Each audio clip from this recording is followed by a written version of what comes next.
Partnering with other local organizations for a new community tour that offers a glimpse into how Duluth offers public support.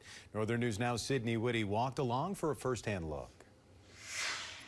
College students and community members gathered at the Damiano Center to walk through the footsteps of Duluthians who face challenges, while also learning about the work being done at the Human Services Corridor.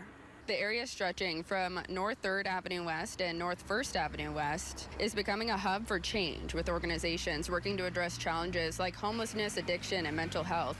The Human Services Corridor Tour highlights organizations like CHUM, Union Gospel Mission, and Lifehouse, who are working to showcase how life goes beyond stigmas to college students who are future first responders. Whether that's our law enforcement officers or future nurses, these are the folks that are going to be dealing with people in acute crisis. And as a person, I am really motivated by the beautiful work that I'm seeing in these different agencies that are putting their heart and soul into making Duluth the best place that it can be.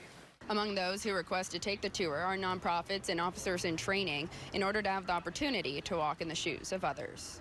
The Human Services Corridor Tour is a revamped version of CHUM's Walk a Mile tour. In Duluth, Sydney Whitty, Northern News Now. Still